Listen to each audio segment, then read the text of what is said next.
આજકાલની પેઢી તો ગૂગલ વાળી છે ને, જરા ગૂગલ પર જઈને જૂના છાપા શોધજો. હેડલાઇન ચોરી લૂંટ આ જ આવતી હતી. અને આજે શું સમાચાર આવે છે? આટલા પકડ્યા, આટલા કરોડ કબજે કર્યા, આટલા જેલમાં નાખ્યા. અને એનો જ ફફડાટ છે આ.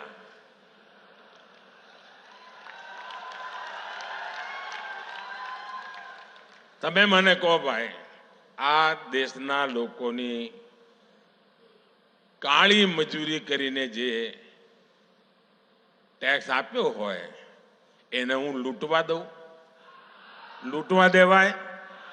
અને આ લૂંટારાઓને ઠીક કરવા જોઈએ કે ના કરવા જોઈએ? હવે હું એક કામ કરું છું, મારા વાળ ખેંચે છે.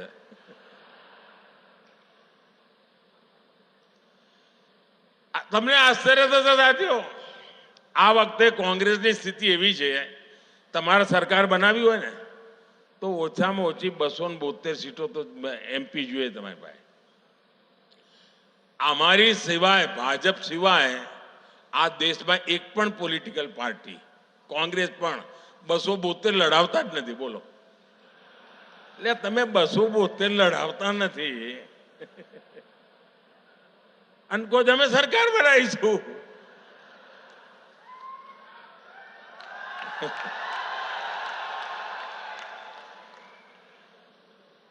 આજે તો એમની સ્થિતિ એવી છે કે આ એમનો જે શાહી પરિવાર છે ને, દિલ્હીમાં રહે છે, એમની દશા એવી છે કે પોતે આ વખતે કોંગ્રેસને વોટ નહીં આપીએ કે. બોલો, આ મોદી સાહેબની કમાલ જ છે ને. શાહી પરિવાર કોંગ્રેસને વોટ જ નહીં આપીએ કે. આ વખતે ત્યાં કોંગ્રેસનો ઉમેદવાર જ નથી. અહીંયા આપણા ત્યાં ગુજરાતના મોટા નેતા હતા અહેમદભાઈ. અહેમદભાઈ તો હવે રહ્યા નહીં. અહેમદભાઈનું પરિવાર ભરૂચમાં રહે છે. એમની દશા એવી, કોંગ્રેસને મત નહીં આપે. અહેમદભાઈનું પરિવાર કોંગ્રેસને વોટ નહીં આપીએ કે. કોંગ્રેસના એક મોટા નેતા બનતા સુધી ભાવનગરમાં જ રહેતા હતા, મત એમનો ભાવનગરમાં જ હશે. એ ભાવનગરમાં કોંગ્રેસને વોટ નહીં આપીએ કે. આ કોંગ્રેસની દશા છે. તમે વિચાર કરો. અને આ કોંગ્રેસને સંપૂર્ણપણે, જ્યારે એમનો ચૂંટણી ઢંઢેરો આવ્યો ને ત્યારે મેં કહ્યું હતું આ મુસ્લિમ લીગની છાપ છે આમાં. અને એક પછી એક પાના ખોલવા માંડ્યા છે. હવે એમણે માઓવાદી ઘોષણાઓ કરવા માંડી છે, નક્સલવાદી. એમણે કહ્યું છે હવે એમણે પાર્ટી તો બરબાદ કરી, હવે હું તો મર્યો તને મારું, એ મૂડમાં દેશને બરબાદ કરવા નીકળ્યા છે. એમણે પાર્ટી તો તબાહ કરી દીધી, દેશને બરબાદ કરવા નીકળ્યા છે. અને એમણે એક નવો, એમણે કહ્યું છે અમે એક્સરે કરીશું આખા દેશનો. કહ્યું છે ને, આખા દેશનો એક્સરે કરીશું. એટલે તમારા લોકરમાં શું પડ્યું છે? એક્સરે. તમારા ઘરમાં શું પડ્યું છે? એક્સરે. તમારું બેંકમાં શું પડ્યું છે? એક્સરે. તમારા ત્યાં કઈ દાગીનો બાજરાના કે જવારના ડબ્બામાં રાખી મૂક્યો હોય, એક્સરે. પછી લૂંટી લેવાનું. આ એમણે મેનિફેસ્ટોમાં કહ્યું છે જે બધું છે, પછી જેની પાસે નથી એને વેચી દેવાનું. તમે આ ગરીબી વેચવા નીકળ્યા છો ભાઈ. આ દેશને તમે તબાહ કરવા નીકળ્યા છો. શું માંડ્યું છે તમે? તમે વિચાર કરો. એમણે બીજી એક વાત કરી.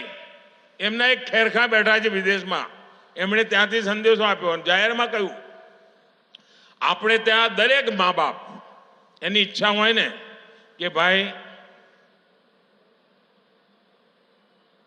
મૃત્યુ પછી સંતાનોને કંઈ ને કંઈ આપીને જવું. દરેક મા બાપની ઈચ્છા હોય કે ના હોય? કોઈ મા બાપ એવું હોય કે હું તો દેવું કરીને જઈશ, છોકરા ભરશે, એવો કોઈ મા બાપ હોય ભાઈ? એકે મા બાપ એવા હોય? બધા મા બાપ કંઈ ને કંઈ બચત કરે કે ના કરે? છોકરાઓ માટે આપીને જવાનો વિચાર કરે કે ના કરે? હવે કોંગ્રેસ વાળાએ એના ઉપર દોરો નાખ્યો છે અને એમણે જાહેર કર્યું છે કે હવે તમે જે બચાવ્યું હોય એ તમે તમારા સંતાનોને નહીં આપી શકો. એમાંથી અડધા કરતા વધારે કોંગ્રેસની સરકાર બનશે તો તમારી પાસેથી ટેક્સ રૂપે લઈ લેશે. 55% ટેક્સ નાખશે. એટલે માનો કે તમારી પાસે 10 એકરનું ખેતર છે અને તમે છોકરાને સંતાનોને 10 એકર આપીને જવા માંગો છો તો તમારા 5 એકર સરકારમાં ગયા ને 5 એકર રહ્યા. આ કાયદો લાવવાના છે. તમારી પાસે 2 ભેંસ હોય તો 1 ભેંસ કોંગ્રેસ વાળા કહે છે સરકારમાં આપી દો, 1 તમારા છોકરાને આપવાની. કેમ? તો અમારે 1 ભેંસ અમારી વોટ બેંકમાં આપવાની છે. આ કાયદેસર લાવવા મેનિફેસ્ટોમાં લખ્યું છે. બોલો, આ હિંમત એમની. હવે આ દેશના નાગરિકને આપણે સમજાવવું જોઈએ કે ના સમજાવવું જોઈએ? ભાઈ, અમે તો તમારી તાકાત વધારવાનું કામ કરી રહ્યા છે. એ તમે ભેગી કરેલી તાકાતને લૂંટવાનું કામ કરવાનું વિચારી રહ્યા છે ભાઈઓ. અને એટલા માટે મારી આપ સૌને વિનંતી છે કે આ કોંગ્રેસથી ચેતતા રહેજો. આ લોકોએ જે એમના બધા પાપો શરૂ કર્યા છે, જે ફર્સ્ટ ટાઈમ વોટર છે એમને ખબર નહીં હોય. ગુજરાતમાં એક જમાનો હતો 30-35 ના, એમને ખબર નહીં હોય. સાંજે વાળું કરતી વખતે વીજળી નહોતી આવતી ભાઈ. આપણા બનાસકાંઠામાં પાણી ન મળે. પાણી મહેમાન કતીએ જઈએ ને તો રાત રોકાવતા ને ચિંતા થાય સવારે નાહવા માટે ડોલ પાણી લાવીશું ક્યાંથી. એવા દિવસો હતા. આજે આપણે ત્યાં અનારની ખેતી થવા માંડી અને આલુની ખેતી, બટાકાની ખેતીમાં તો ક્યાંય પહોંચી ગયા. આ કોંગ્રેસ વાળા કોકને કયું લાગે છે અમને કે અહીંયા આલુની ખેતી થાય છે, સોનું બનાવવા આવી જશે.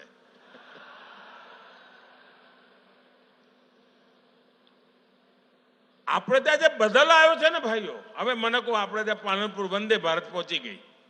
પહોંચી કે ના પહોંચી?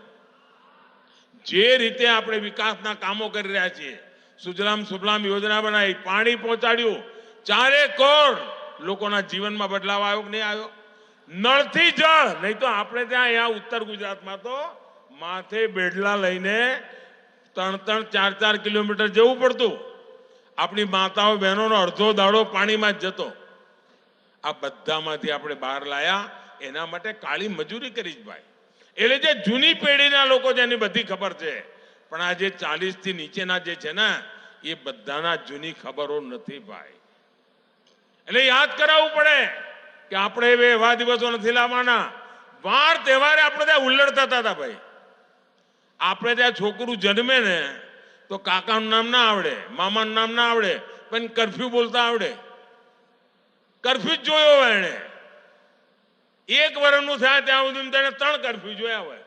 એવા દિવસો હતા. આજે કરફ્યુનું નામો નિશાન નથી અને સુખ ચેનથી બધા સાથે મળીને જીવે છે. એ આપણું ગુજરાત છે.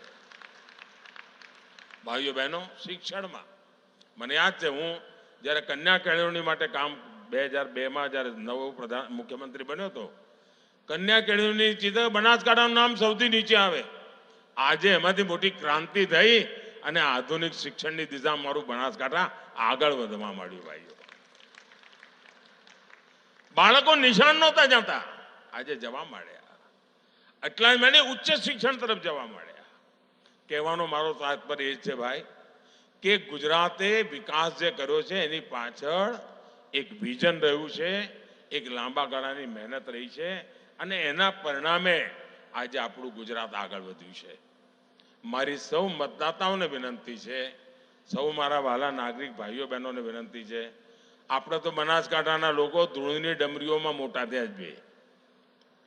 આપણે તો ગરમીને ઓગાળી દીધી એવા લોકો છીએ. ગમે તેટલી ગરમી હોય, મતદાન વધવું જોઈએ. વધુમાં વધુ મતદાન થાય અને જૂના બધા રેકોર્ડ તૂટવા જોઈએ. તોડશો તો ભારતીય જનતા પાર્ટીને ભવ્ય વિજય અપાવજો. ગુજરાતની બધી સીટો જીતાડજો. આપણી 2 સીટો અહીંયા જે ભેગા થયા છે બધા જીતાડજો. પાક્કો? બોલો ભારત માતા કી, ભારત માતા કી, ભારત માતા કી.